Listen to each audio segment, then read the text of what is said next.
yeah, of these bullets, the most important one is obviously to hear from and be inspired by those existing initiatives that embody some aspects of the system, some of the approaches that you think are needed in this sort of different system and how you want it to be. So we are going to do that now and invite our panel to come up and share some of their experiences and insights. So we have Stephanie Fleischer-Brock. She's literally just got married and changed her name just to confuse me.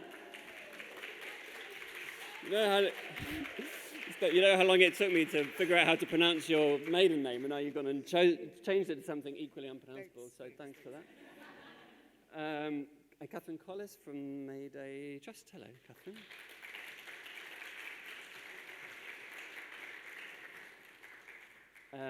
PTS Director from Mayday Trust, and she'll explain what that is in a minute. Danielle Graffiti, System Influencer. I know she hates it, but System Influencer is the coolest job title, I have to say. And Robin Lee, Expert by Experience. Hi, Robin. Great. Thanks for joining us, everyone. So yeah, this short panel, he says, checking how over time we are, is going to focus on experience and insights from this kind of idea of user-centered systems change, which is kind of my language, so they're all saying, hey, going, what are you on about? But hopefully that's helped make it clear. So Christine, do you mind if I start with you? Is that okay? So my first question is, what has been your experience of working with Fulfilling Lives as an example of this kind of user-centered approach, and also particularly how it was different to other approaches that you'd experienced before? So my experience of being supported by Fulfilling Lives, I was introduced to them when I was going through the homelessness pathway, living in a hostel, and I basically needed support in so many different areas. And they were basically, they were just brilliant in kind of being advocates for me where I couldn't speak for myself, and helping me gain access to support that I couldn't sort of access myself because I was going through so much. I feel like my key workers were less professional and more like my friends, and I built really good trusting relationships with the two key workers that I did have, and they literally walked with me through every stage of my multiple disadvantage experience, and I feel like it was different to the support I received from other services because I was seen as a person, not a statistic, not somebody that had loads of issues, but like a human being with feelings that needed somebody to be there for me, and not somebody to tell me how to do this and how I should be and how I should be supported. It was based around me and what I needed and what I wanted. Yeah. Fantastic, thank you. Catherine, if I could come to you, and yeah, for the benefit of those who don't know, could you sort of tell us a little bit more about the Mayday model and this kind of what is PTS, and also kind of how it connects to the sort of experience that Christina's described? Mayday Trust went through a whole organisation transformation about 12 years ago, which was the result of a piece of work which was called The Wisdoms, which is a different way of listening to people to see what their experiences of systems and tough times in life were. And it was from that deep listening exercise that Mayday began what has evolved into the PTS response, which is a person-led, transitional, strength-based response. And it's a way of being, not doing. It's not a toolkit. It's a way of working with people based on prototyping things. So there's no focus groups, no huge planning. It's let's listen to what people say, let's adapt and respond, let's try something out, and let's share with other people what does and doesn't work, and learn from that. And that's evolved over the last 11 years. So there's now a PTS qualification with Coventry University, We've got lots of allies through the New System Alliance.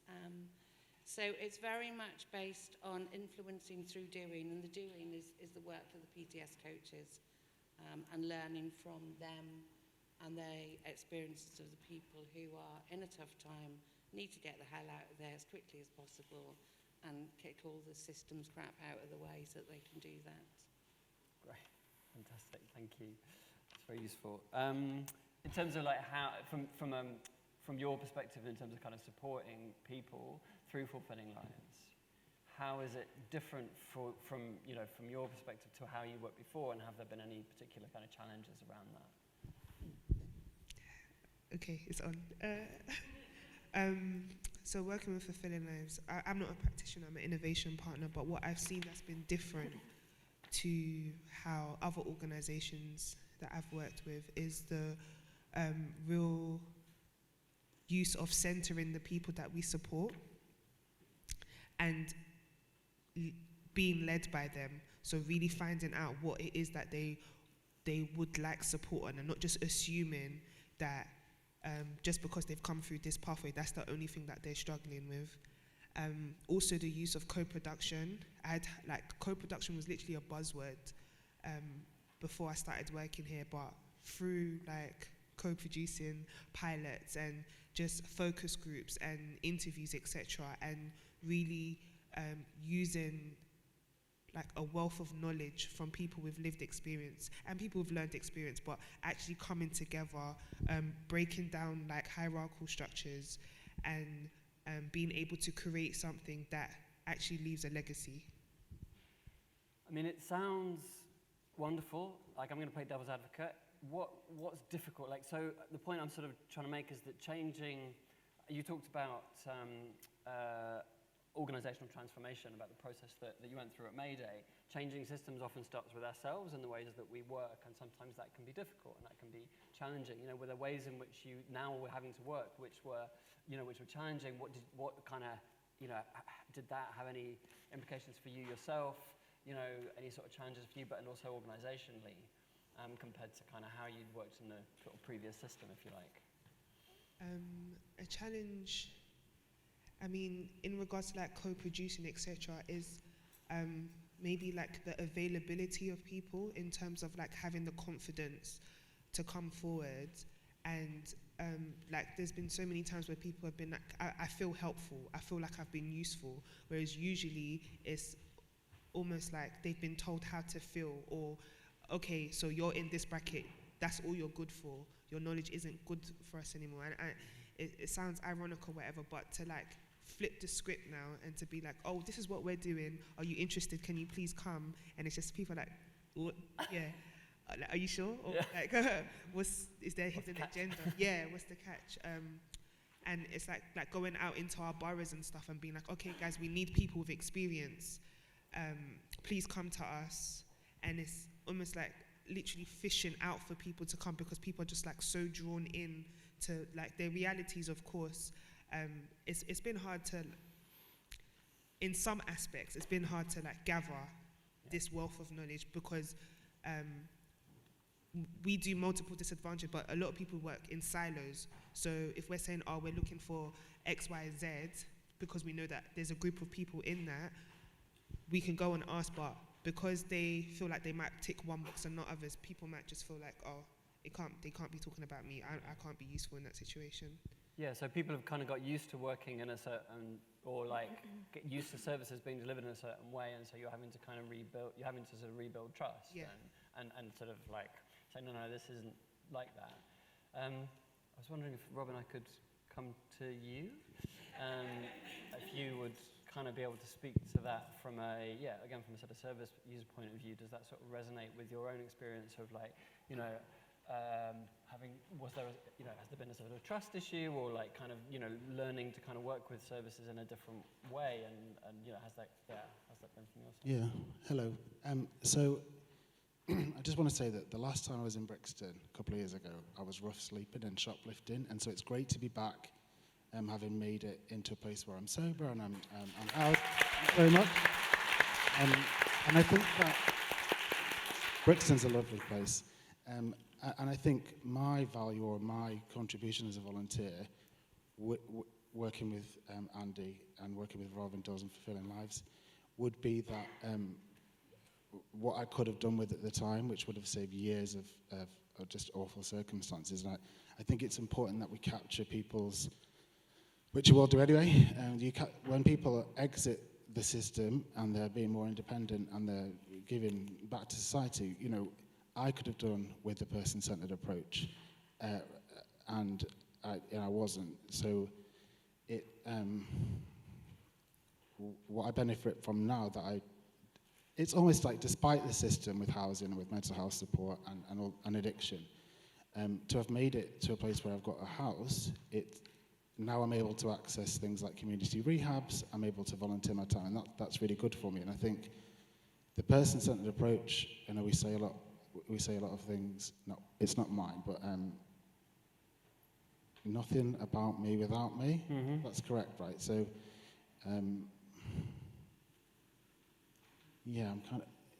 So, I guess the person-centered approach for me would mean things like paid peer support workers. So what I was missing when I was street homeless was I'd worked and lived in London for 10 years, but every time I went to a service, I was no one's responsibility. So it was almost like I'd never been born. So, you know, go back to Manchester, where I couldn't do, no family, little friends. So without having someone to advocate for me, obviously, as I'm sure you're aware of, being street homeless and addicted to a substance and going through a severe mental health crisis means that after you go to a couple of boroughs, you give up. And then the next time you try, it's something different. So it's really, really hard, obviously, working with street homeless individuals, but to have someone who perhaps not necessarily been through that, because I wouldn't wish that on anyone, but someone who could empathise or identify where I might get some actual help instead of just referring me to another place without a bus pass to get to, or another service or another charity. So, yeah, obviously I'm all for the person-centred approach. Amazing, thank you. Danielle, system influencer. So how, I know you love the title. How do you kind of, so for Mayday's model, like how do you influence the system, you know, so that it's better at, you know, kind of working with situations like we've heard about? So I'll start by saying I think it's really, really difficult. And thanks for the posh mic, by the way. Didn't need to do that. So my role is system influencer. I didn't really want that job title, but the CCG wanted it, so what they say goes, I guess. That's a joke. My colleague made the funny comment of, if people meet me in the system, they're going to know what I'm doing, because my job title literally says. So I often actually get people in the system saying to me, "Are you trying to influence me?" And I'm like, "Yeah, I am, kind of." I think systems change takes time, and one of the interesting things when I started this new role was that Mayday sort of said, "Oh, you're going to have to stop working alongside the people you've been working with for the last year." So Mayday's been doing a pilot in Haringey that's not funded by the council. It's funded by Lankelly Chase, so it's funding outside the system. It's a learning pilot, 2-year pilot, no strings funding, no arbitrary outcomes that don't come from the person, but come from the system. So you're free to build relationships with people, which actually, why do we not celebrate relationships as an outcome?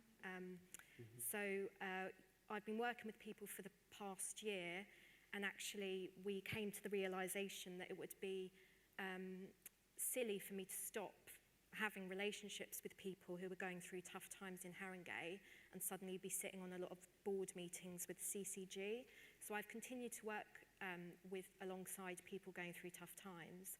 And for me, I learn the most about the system by working with people. Currently working with someone who's being held in a care home against their will. They were discharged, but basically the system is not telling him why he's being held in the care home against his will. So it really bothers me that people that go through tough times, to me there's a real culture of services just trying to control people and control their lives. As we all know, you reduce risk by giving people freedom and choice and control of their lives.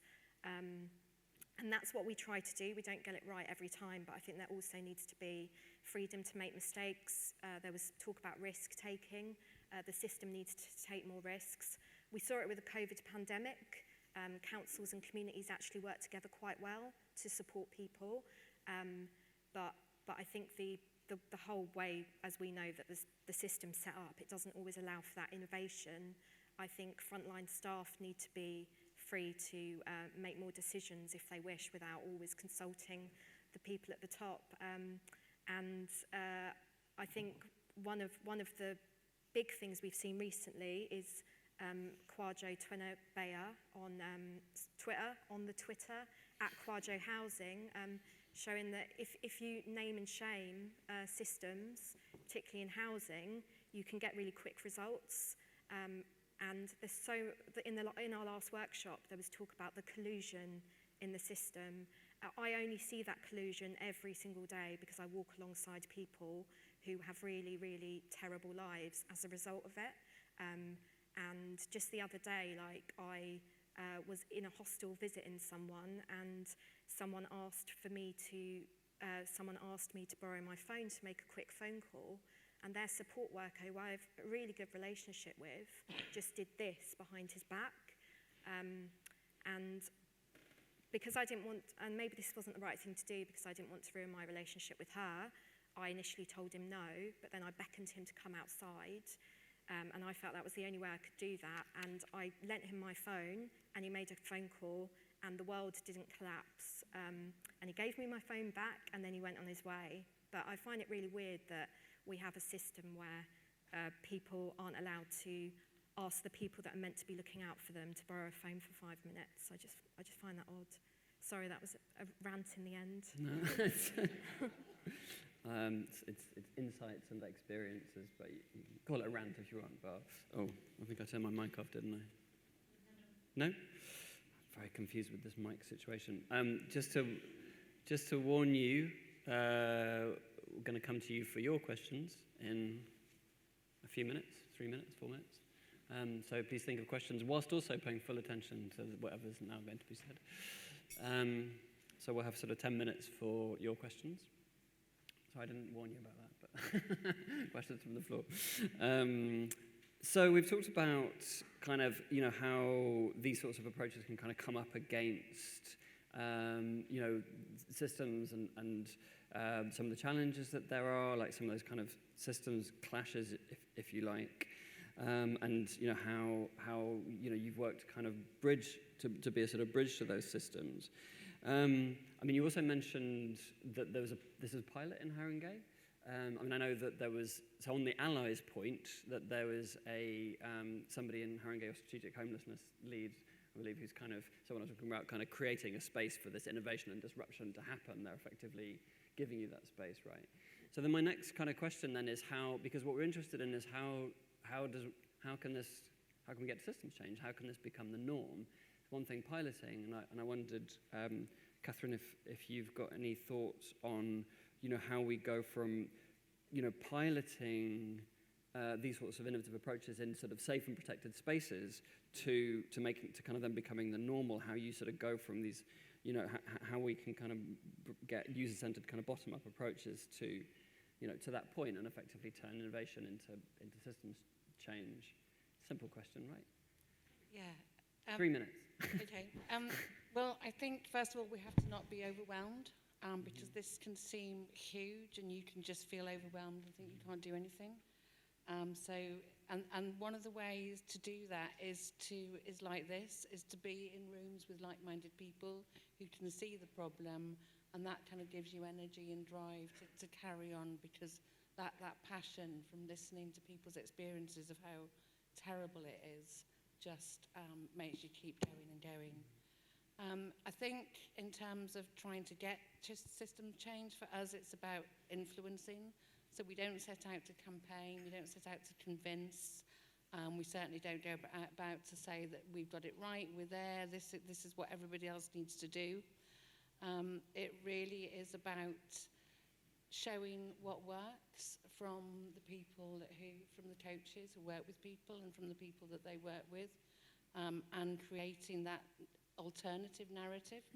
So even if within a system where we have to fill out your standard data information gathering report, alongside that, we will have another narrative that shows what works and gets commissioners and other people interested in that.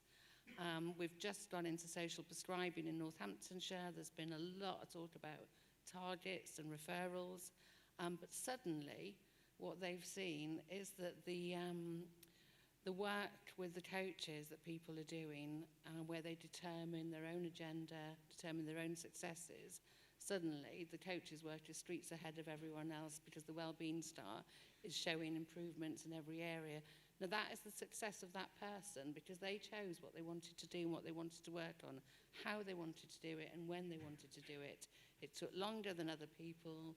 It didn't focus on targets, but the end result worked. It's the same, we've just had a new Economics Foundation evaluation. They did an evaluation with people who were working with coaches over a 2-year period. What came out of that was really, really important was building trusting relationships.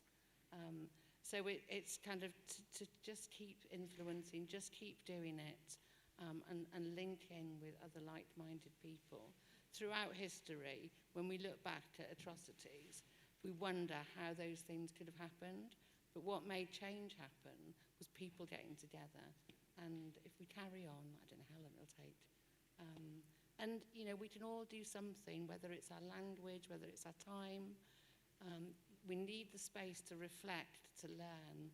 And the biggest thing for many of us who worked in the system is unlearning what we've learned in that system. For me, over 30 years, I've built up an institutionalized lens and way of looking at things. And I've had to unlearn a lot of that and really listen and not have an agenda, not meet people and listen to them and start to prepare my answer and my desire to fix and problem solve, but really listen. And for many of us, that's really hard. So this stuff is not easy, like Danny said. It takes a lot of time, a lot of reflection. And it's not all just about changing something externally, it's also changing your own understanding how you've internalized the system and what you need to change in order to, yeah. Thank you. I might need somebody, sorry, we didn't actually say we were going to do this, but we should probably, we can throw a mic at you. We can get someone to go around with a roving mic. If someone, yeah, Rachel's got a mic, there we go. Please put your hands up if you have any questions for the, straight up. They're going to the lady with the red T-shirt over there. Oh. Thank you. Hello. Oh, hello. I have a question that's a bit more practical, and Steph, you kind of touched on it already. So I'm part of an organisation where we really value lived experience. All of our staff members have lived experience. I'm now in a role where I'm having to kind of recruit particularly volunteers and like kind of service users, if I want to use that term, who have lived experience, and I do feel a little bit awkward about it, just because I don't want, like, I'm aware that sometimes we're asking quite a lot of people, and I know, I'm just kind of wondering about the timing of when you ask people to come on board and kind of for co-production, because I don't want, as a mental health charity, I don't want to ask someone who's in crisis or going through stuff, be like, hey, do you want to come to a focus group? That kind of thing. It's just, I guess, a question about practically, what is the incentive for people to bring them on board? Yeah.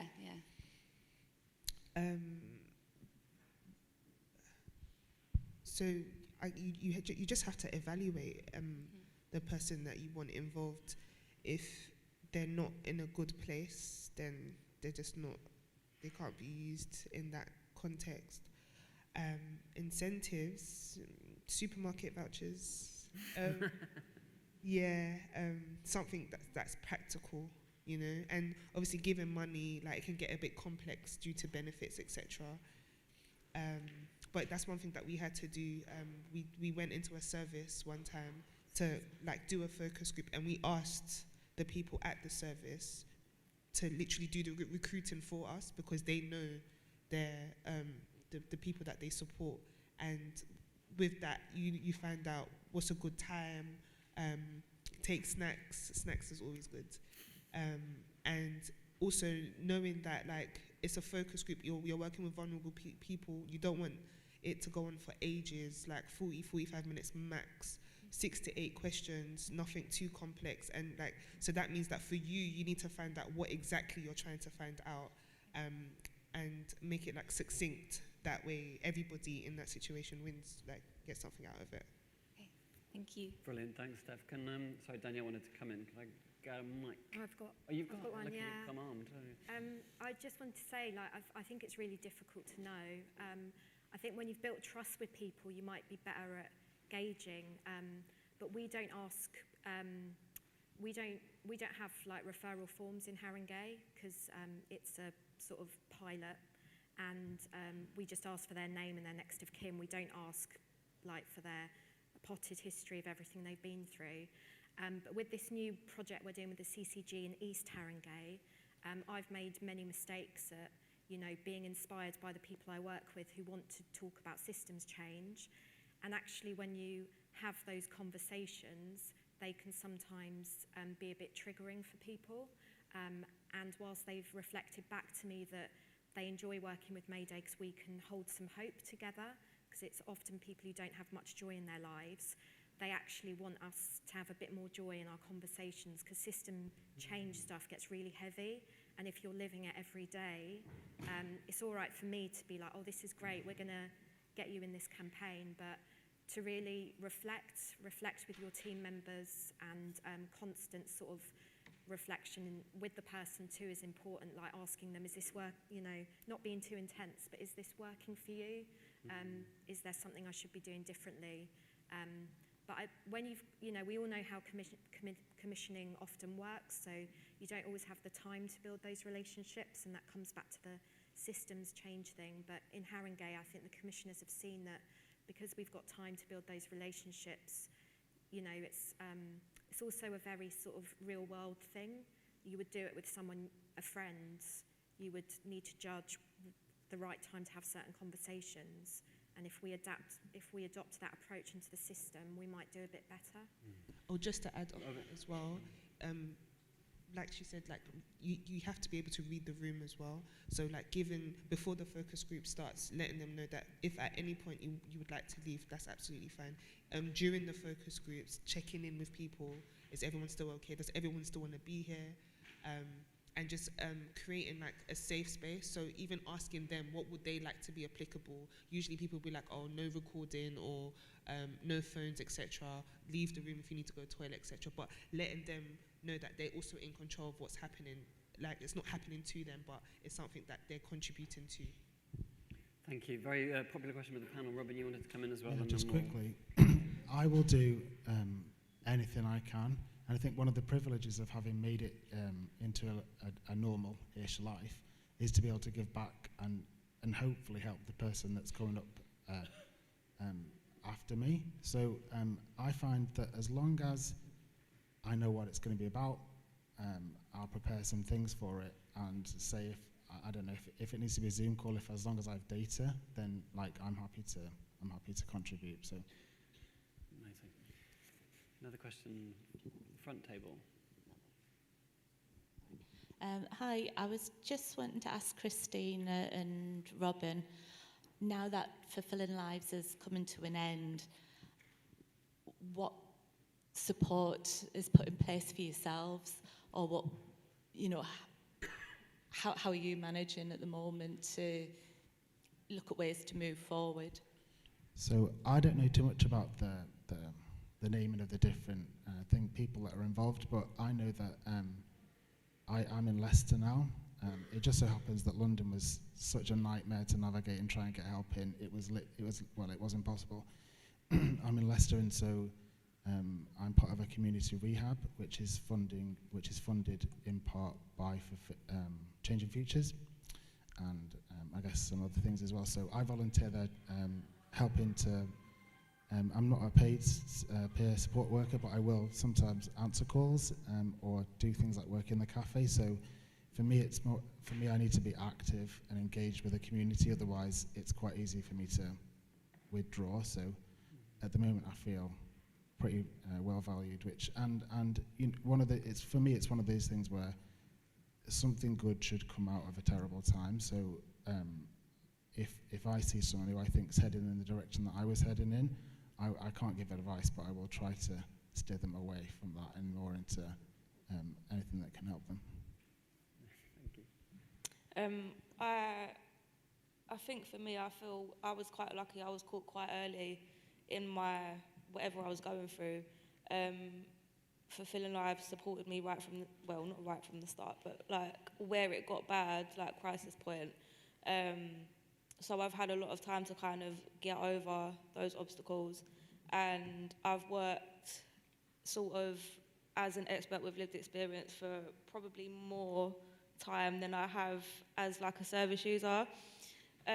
So I feel quite confident now that Fulfilling Lives is coming to an end. I've kind of got the tools that I need to be able to throw myself into another organisation, or I feel like being supported by them has helped me to want to support other people. So I feel really grounded in myself that I won't relapse, I won't be homeless again, I won't get into another DV relationship, because I now see the importance in my experience for helping other people, which helps me stay really grounded. So I feel quite confident now that they're not going to be around.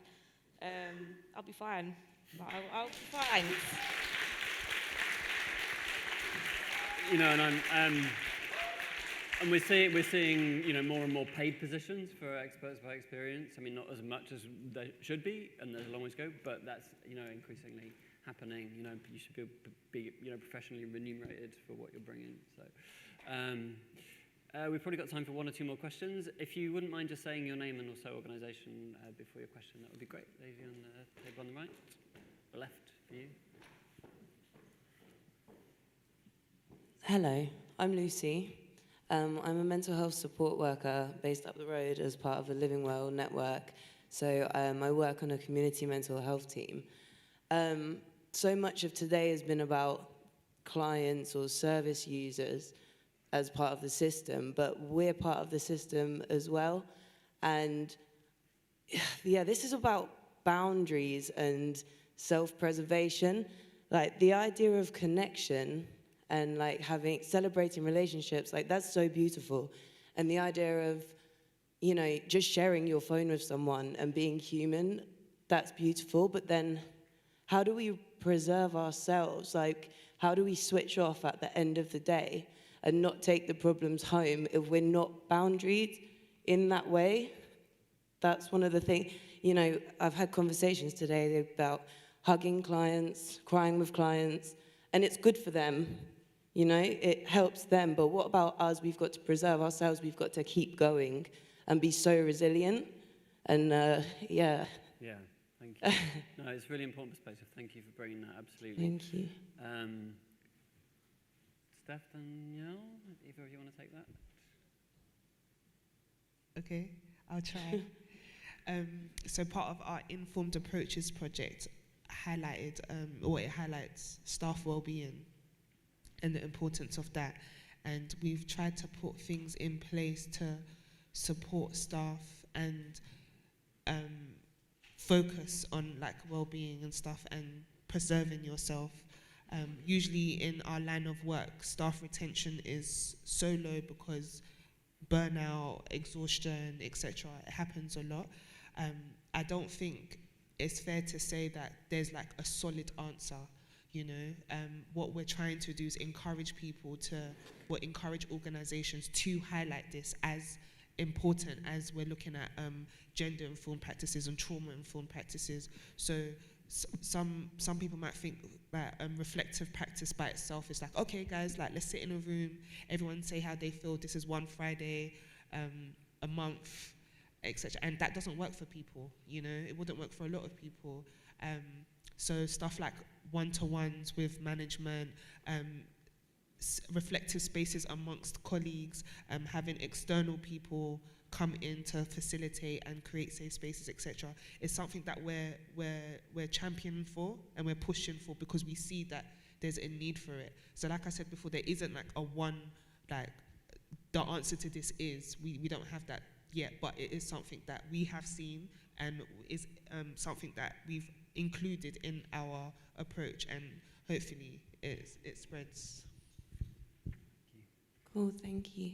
Has anyone got any other advice on what I can do at a personal level other than keep, like, you know, trying to be a bit distant?